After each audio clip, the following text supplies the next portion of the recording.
Welcome back to Sunrise Hill. Well, Dr. Sam Amadi joins us next. He's the immediate past chairman of NERC. Morning, and thank you for joining us. You know, at the time when when there was that headline that nobody can reverse the increase in the tariff, many misunderstood that headline. Could you shed some light on what you meant by that? Thank you very much. And also, please, let's not forget, I'll go back to the issue that the professor raised. There are so many errors. But let me start with this. First, the point I was making is clear that the regulatory agency as constituted do not have the powers to amend, because don't forget that the Act is very clear that you have to have the commissioners and they have to go through a process and make a decision. Regulation is actually about decision making. So you don't have commissioners who can make that decision. And the market knows that, discos know that.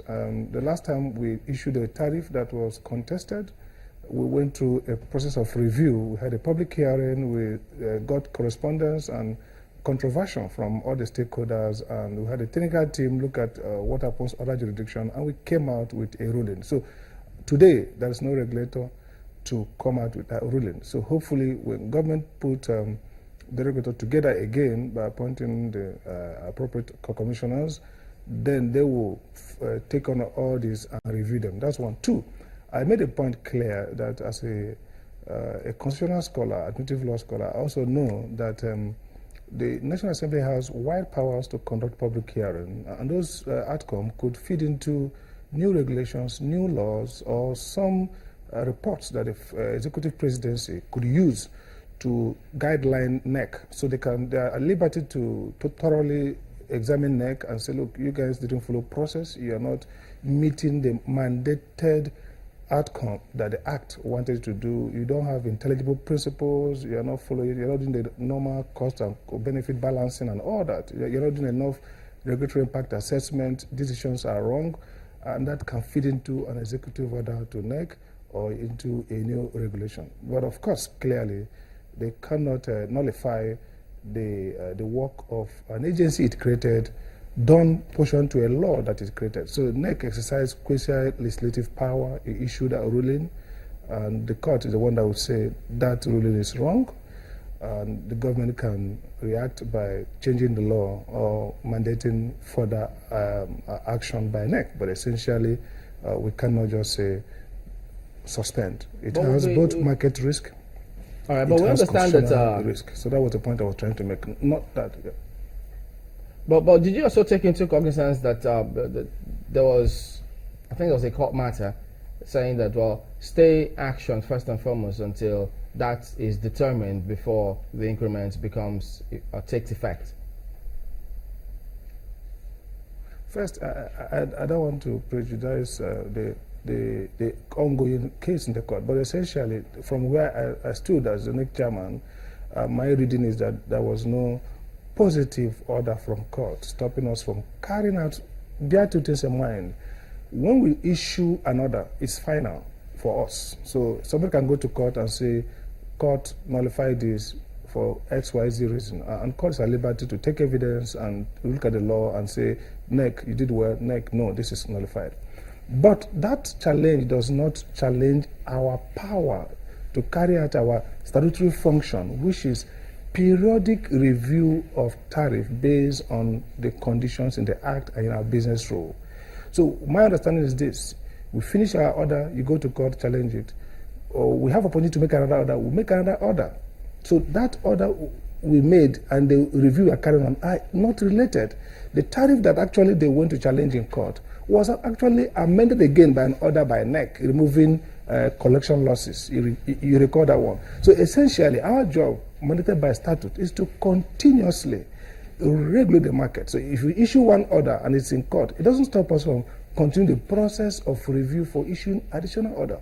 But like I said, the matter is before the court. So I never had an order from court that says, do not continue with the function of tariff review. I didn't see that. Secondly, when they went to court against me for contempt of proceeding, part of the judge's opinion or decision was that I quoted him out of context that he never, the judge said he did not issue such order, that he's not happy that Sam Amadi wrongly attributed it to him. And of course, we got it from the media. So I'm actually worried or questioning whether there was an order by my Lord Justice, very brilliant judge. There was an order from him saying, have an injunction. I don't recall having an injunction not to continue with tariff review. And don't forget, this review lasted for 1 year, and it was in public domain, and we were going to public consultations. Nobody went to court and say, stop NERC from carrying on further review of tariff. So that's my position. But our lawyer, the NERC lawyers are there at it. I would like to see evidence that we contravened an order, a positive, clear order of court stopping us from carrying out tariff review. I would never do that. I know that we are under the judicial review of the court, and the court can ask us to stop doing anything. And of course, they have to act reasonably and in line with the law. Part of what the professor said about this increase in tariff, he highlighted some condition precedents that need to be done before you go ahead and announce it. Part of which was you considered the exchange rates and then increase in generation among some others. But he says some of these were not even fulfilled before you went ahead and increased and then enforced the other. Well, Professor Deribo is a very reputable man, and I respect him, and we have mutual respect for ourselves. But really, he made so many errors, I would be constrained to leave them, but I will not, for public enlightenment. First and foremost, there's nothing wrong in an engineer coming on air to make a case for engineers, and nothing wrong for a lawyer coming to say lawyers, but he should look at facts. All over the world, I start with UK, the regulator there is a lawyer. The regulators in the US, all over the world, and regulations are about technical, it's not about engineering only. We are talking about commercial. Now, let me answer you.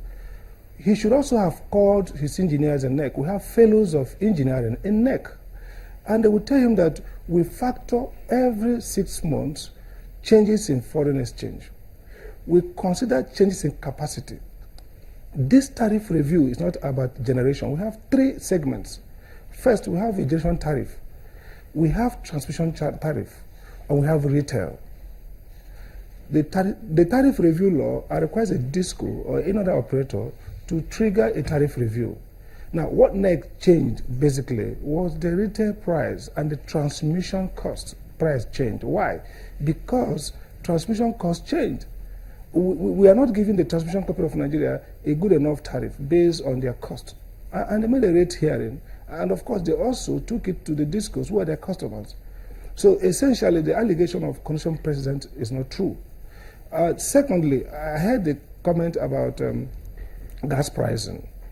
The gas pricing, he was wrong too, was actually the outcome of discussion between the Ministry of Petroleum and Ministry of Energy and NERC and CBN. Now, CBN coming in is marginal because CBN wanted to cure the gas debt that was an overhang and burdening the capacity to release more gas to the grid.